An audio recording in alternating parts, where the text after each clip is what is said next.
पीलीभीत नगर पालिका परिषद से चेयरमैन पद के प्रबल दावेदार मेहरबान अली से आज हमारे संवाददाता ने उनके निवास स्थान पर मुलाकात कर खास बातचीत की।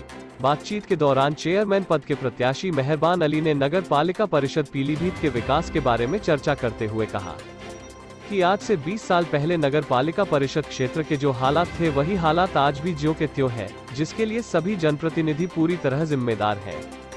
मेहरबान अली ने कहा, हम नगर पालिका परिषद क्षेत्र के लिए विकास का मॉडल लेकर आए हैं।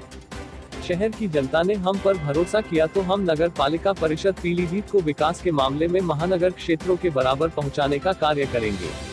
इसकी जानकारी देते हुए चेयरमैन पद के प्रत्याशी मेहरबान अली ने बताया। पीलीभीत से शाहिद खान की रिपोर्ट। मेरा नाम मेहरबान अली, पीलीभीत शहर से का मैं रहने वाला हूं और जन्म से यहीं रहता हूं और मैं कंपनी का CEO हूं। M3R प्रोडक्शंस LLP मेरी कंपनी का नाम है। फ़िलहाल वो कंपनी मैंने बंद कर रखी है। मेहरबान साहब, जैसे कि शहर में चर्चा है कि आगामी नगर पालिका चुनाव में आपका नाम भी प्रबल दावेदारों में चर्चाओं में है जी। क्या आप चुनाव में जा रहे हैं? जी बेशक चुनाव में जा रहा हूं मैं। मेहरबान साहब, आप एक कंपनी के CEO हैं, उसके बावजूद आपको चुनाव में जाने की ज़रूरत क्यों दरपेश आई? देखिए, इसके पीछे बहुत सारी वजूहत हैं और इसमें से कुछ वजह तो ऐसी हैं कि देखिए, मैंने अपना करियर 2007 में शुरू किया था, जिसके लिए मैं पीलीभीत छोड़ के बाहर गया और एक बहुत छोटे से लेवल से मैंने स्टार्ट किया था। आज मेरी कंपनी है इतनी बड़ी कि मैंने कोविड से पहले मेरा 5 करोड़ का टर्नओवर था। इत्तेफाक की बात कि मैं होली पे आया था घर, तब मैंने देखा चीज़ें यहाँ पर 13 साल में मैंने कितनी तरक्की की है। और जब मैं अपने शहर को देखा मैंने, तो मुझे ये महसूस हुआ कि शहर मेरा इन 13 साल में आगे जाने के बजाय, जिसमें सारी दुनिया आगे गई है, सिर्फ मैं अपने पीलीभीत शहर को अगर देखता हूँ पर्टिकुलर, तो मेरा शहर और पीछे गया है। उन 13 साल की पीरियड में यहाँ पे सपा गवर्नमेंट थी शासन में, उसमें 2 मंत्री थे। बीजेपी गवर्नमेंट आई 2014 के बाद सेंट्रल में, तो मेनका गांधी जी मिनिस्टर थी। ये 3 मिनिस्टर होने के बाद भी शहर का हाल वो है कि यहाँ पे रोज़गार के साधन है ही नहीं, मतलब मुझे ना के बराबर भी नहीं कहना चाहिए, है ही नहीं। सड़कों का हाल वही है, जो एक घटिया से घटिया जहाँ का एडमिनिस्ट्रेशन हो, जो वहाँ का हाल होगा वो आज हमारी सड़कों का हाल है। आप शिक्षा पे देखिए, कहीं कोई प्रारंभिक शिक्षा का तक की व्यवस्था नहीं है शहर में। आप अगर स्वास्थ्य की बात करें तो डिस्पेंसरीज़ जो कि होनी चाहिए वो नहीं है। आज तक लोगों को ये नहीं पता है कि नगर पालिका का कार्य क्या है, नगर पालिका करती क्या है। लोगों ने पब्लिक को इस चीज़ से भी अनजान रखा है कि नगर पालिका की जिम्मेदारियाँ क्या क्या हैं। लोगों को, शहर की जनता को, आम पब्लिक को इस गलतफहमी में रखा गया है कि नगर पालिका जो है उसका काम सड़क पे झाड़ू लगाना, चूना डलवाना, नाली साफ़ कराना, खंबे पे स्ट्रीट लाइट लगाना और जन्म मृत्यु का लेखा जोखा रखना। जो मेन काम है नगर पालिका के, जो उसकी सबसे बड़ा उत्तरदायित्व है, उससे लोगों को गुमराह रखा गया, वो लोगों को बताया ही नहीं गया। और लोग, क्योंकि आप जानते हैं जनता को हर चीज़ के बारे में जानकारी लेने की ज़रूरत नहीं होती, लेकिन जो चंद लोग हैं वो लोग जानते हैं, लेकिन जो लोग बैठे हैं नगर पालिका में वो लोग सब टाल मटोल करके गोलमोल कर जाते हैं, बातें किसी को कुछ बताते नहीं हैं। मेहरबान साहब, जो शहर को तेज़ी से आगे बढ़ना चाहिए था जी, वो दुर्दशा में तेज़ी से पीछे पहुंचा है जी। इसके लिए आप जिम्मेदार किसको मानते हैं? देखिए, सीधे तौर पे मेरा एक बड़ा सीधा सटीक जवाब है इसके लिए। जो आज तक जिन लोगों के हाथ में पीलीभीत ज़िले और पीलीभीत शहर की राजनीतिक कमान रही है, वो लोग इसके लिए सीधे जिम्मेदार हैं। तो मेहरबान साहब, हम ये जानना चाहते हैं कि अब जब आप चुनाव का मन बना चुके हैं, चुनाव की तैयारी कर रहे हैं जी, तो आपके पास अपने शहर के लिए, नगर पालिका क्षेत्र के लिए डेवलपमेंट प्लान क्या है? सर, मैं आपको बताना चाहता हूँ कि मेरा प्लान, मैं चाहता हूँ शहर में, देखिए हमारे यहाँ डिस्ट्रिक्ट हॉस्पिटल है, हमारे यहाँ इलाज के लिए अमीरों को देखिए कोई दिक्कत नहीं, प्राइवेट हॉस्पिटल पीलीभीत में भी हैं, बरेली में भी हैं, और लोग जिनके पास पैसे हैं वो दिल्ली तक जाते हैं। मसला आता है जो गरीब तबका है। मेरे शहर में ज़्यादातर लोग मज़दूर, रिक्शा चालक और कमज़ोर वर्ग है। बहुत कम लोग ऐसे हैं जो सक्षम हैं, जो सब चीज़ें कर सकते हैं। हमारे यहाँ डिस्ट्रिक्ट हॉस्पिटल है पीलीभीत में। इत्तेफाक क्या है कि हमारा शहर जो है वो सेंट्रल है आप समझे, हमारा शहर सेंट्रल में है, हमारा डिस्ट्रिक्ट हॉस्पिटल है, बड़े बड़े अच्छे डॉक्टर हमारे यहाँ अवेलेबल हैं, लेकिन वो सारे डॉक्टर्स खांसी जुकाम बुखार की दवाई देने में उनका पूरा दिन निकल जाता है। आप जाके देखिए डिस्ट्रिक्ट हॉस्पिटल की हालत, वहाँ पे भीड़ लगी रहती है।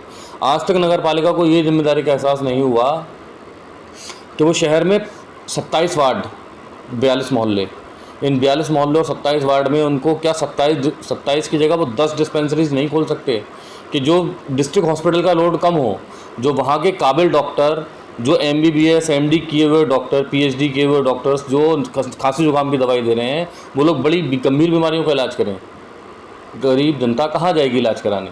अगर मैं 10 डिस्पेंसरीज खोलने का मेरा प्लान है शहर में, जनता ने मुझे सेवा का मौका दिया और मैं बना चेयरमैन, तो मैं वादा करूंगा जनता से अपनी शहर की पूरी कि मैं यहाँ पे शहर में कम से कम 10 डिस्पेंसरीज खोलूँगा, जहाँ पे लोगों को खांसी जुकाम बुखार मतलब प्रारंभिक स्वास्थ्य की जो दिक्कतें होती हैं लोगों को, उनकी दवाएं मुफ्त मिलेंगी या 1 या 2 रुपये की पर्ची की फ़ीस जो भी रहती है गवर्नमेंट उसके हिसाब से मिलेंगी, जिससे मेरे डिस्ट्रिक्ट हॉस्पिटल के काबिल डॉक्टर्स जो हैं वो फ्री रहें। जो गरीब तबके के लोग छोटी मोटी हड्डी टूटने का और बीमारियों का इलाज कराने के लिए बरेली दिल्ली तक भागते हैं, उनको यहाँ पे डिस्ट्रिक्ट हॉस्पिटल में इलाज हो सके। मेहरबान साहब, स्वास्थ्य के लिए आपकी बेहतर सोच है, बेहतर प्लानिंग है। अब हम आपसे ये जानना चाहते हैं कि शिक्षा के क्षेत्र में आपकी क्या योजना है?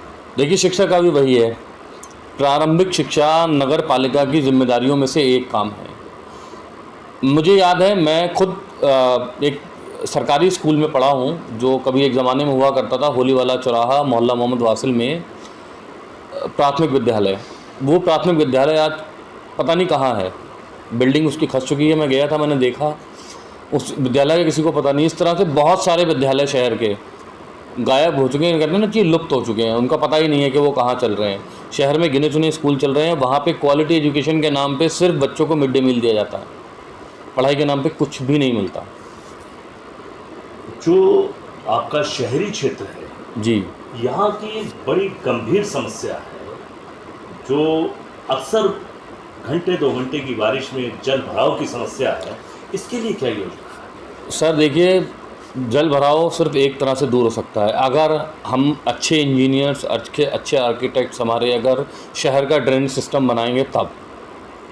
बशर्ते हमारे यहाँ प्रॉब्लम वही है कि हमारे यहाँ जात धर्म का बड़ा एक, लोगों ने, ये भी राजनीतिक लोगों की ही देन है, जात धर्म बिरादरी को बीच में घुसा करके जो है पब्लिक को लूटने का काम कर रहे हैं। पिछले जब से देश आज़ाद हुआ तब से पीलीभीत का यही हाल है। पीलीभीत की जनता को बांटा गया जात बिरादरी धर्म के नाम पे, लेकिन उनको विकास, जो सही मायने में जो चीज़ें मिलनी चाहिए, वो आज तक नहीं मिली। और अगर अच्छा ड्रेनेज सिस्टम होगा तो इस शहर में जल भराव की समस्या 100% ख़त्म हो जाएगी। जैसा कि आपके शहर में देखा गया है जी कि जर्जर सड़कें जो कि मेन शहर के अंदर है, जी, इनके लिए क्या योजना है? देखिए सर, सड़कों को ठीक करने का एक बड़ा लंबा काम है, लेकिन अगर सड़कें आज जर्जर हैं तो उसके लिए जिम्मेदार मैं सिर्फ 2 विभागों को मानता हूँ, जहाँ की धांधली भ्रष्टाचार इसकी वजह है जो आज सड़कें जर्जर हैं। देखिए, पिछली सरकारों में और काफ़ी टाइम से काम चल रहा था, सड़कों की हालत ठीक थी, लेकिन जब से केंद्र सरकार के द्वारा ये अमृत योजना चलाई गई, जिसके तहत पाइपलाइन पड़ी है पूरे शहर में, तो सिर्फ पीलीभीत की बात नहीं है ये आप पूरे प्रदेश में देख लीजिए, पूरे देश में देख लीजिए। नगर पालिकाओं ने बिना किसी गारंटी के, बिना कोई बैंक गारंटी लिए, मुझे नहीं लगता किसी ठेकेदार से या जल निगम से उन्होंने कोई बैंक गारंटी जैसी चीज़ ली हो। ठेकेदार जब सड़कों को खोदेंगे तो वो दोबारा उन सड़कों की उसी हालत में करेंगे। उन ठेकेदारों ने सड़कें खोद दी, आज हर सड़क में गड्ढे हैं, सिर्फ इस वजह से कि नगर पालिका ने उनकी NOC दे रखी थी कि आप सड़कें खोदिए, आप बनाएंगे नहीं बनाएंगे इसकी जिम्मेदारी आपसे सवाल पूछने वाला कोई नहीं है। ये सिर्फ भ्रष्टाचार के चलते हुआ है। जबकि नगर पालिका मैनुअल में तो ये है कि कोई भी रोड अगर आप खोदते हैं जी, तो उसको खोदने से पहले नगर पालिका से आपको NOC लेना पड़ेगी, बिल्कुल लेना पड़ेगा, और NOC उस कंडीशन पर मिलेगी कि जब आप उसकी रिपेयरिंग कराएंगे जी। तो इसके लिए आप किसको जिम्मेदार मानते हैं? इसके लिए मैं नगर पालिका प्रशासन को ही जिम्मेदार मानता हूं, क्योंकि देखिए, मैंने जैसे कि बताया आपको, मैं एक कंपनी का CEO हूं, मैं भी टेंडरिंग में जाता हूं, मैं भी सरकारी काम करता हूं, या करता था, अब तो नहीं करता हूं क्योंकि मेरा थोड़ा सा, मैंने बताया आपको, इसमें चुनाव में आ रहा हूं। जब आप किसी बनी हुई बिल्डिंग को तोड़ते हैं या उसमें कोई काम करने जाते हैं तो आपसे एक गारंटी ली जाती है कि आप उसको वापस से रिपेयर करके सेम वैसा ही कर देंगे। उसके लिए ये होता है कि आपको एक सिक्योरिटी अमाउंट जमा करना होता है उस विभाग में जिस विभाग की वो प्रॉपर्टी है। नगर पालिका ने अपनी प्रॉपर्टी को एनओसी सिर्फ, जहाँ तक मेरी जानकारी है, मैं नाम नहीं लूँगा किसी का, लेकिन मैं आपको बता देता हूँ कि जहाँ तक मेरी जानकारी में है, ये लोग काफ़ी भ्रष्टाचार हुआ है इन चीज़ों में। बहुत सारी चीज़ें हैं जो मैं खुल के नहीं बता सकता कैमरे पे, आप समझिए थोड़ा सा मुझे। कुछ लोग ऐसे पदों पर बैठे हुए हैं जिस पर जनता का भरोसा बना हुआ है। मैं नहीं चाहता कि जनता का भरोसा उन पदों पर से उड़ जाए, उन लोगों पर से उठना चाहिए। मेरा कंसर्न इतना है कि लड़ाई भ्रष्टाचार से होनी चाहिए, किसी व्यक्ति विशेष से नहीं। नगर पालिका प्रशासन जिम्मेदार है इसके लिए पूरा। उन्होंने लोगों से बैंक गारंटीज़ नहीं ली होंगी, या वो लोग नगर पालिका के जो कहना चाहिए एक आधिकारिक दबाव होता है उस दबाव से बाहर हैं, शायद वो किसी की छत्र छाया में है।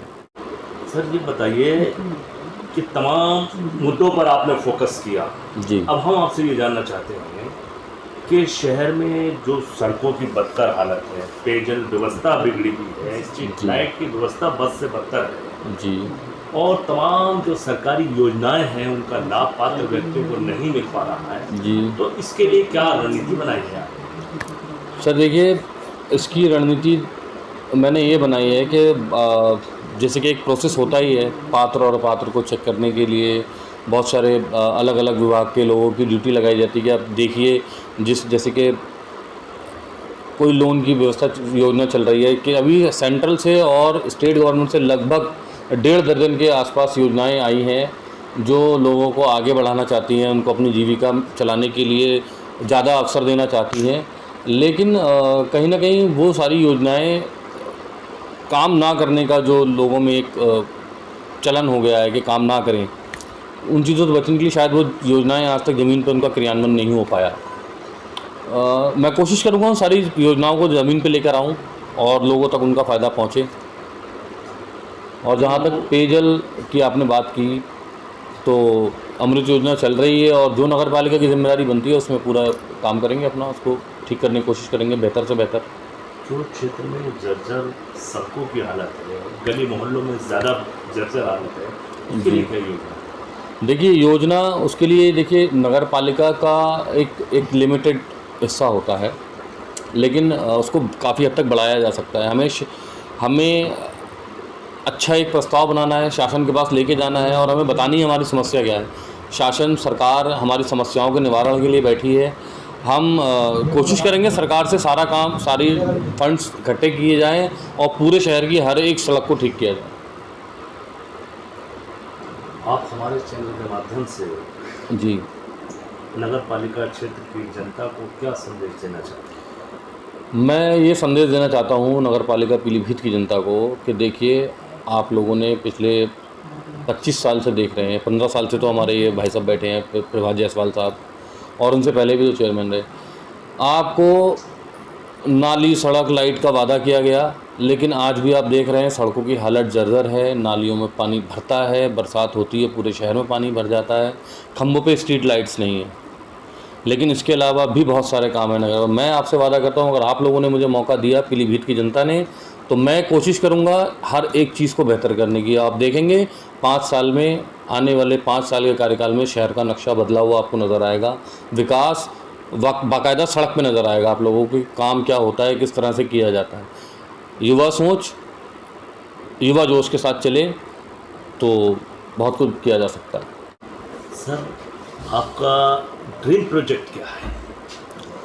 सर देखिए, ड्रीम तो मेरा ये है कि मेरा शहर ऐसा हो जहाँ पे बच्चों को खेलने के लिए एक नहीं 10 पार्क हों, हर एरिया में लोगों के लिए, बच्चों को खेलने के लिए पार्क हों।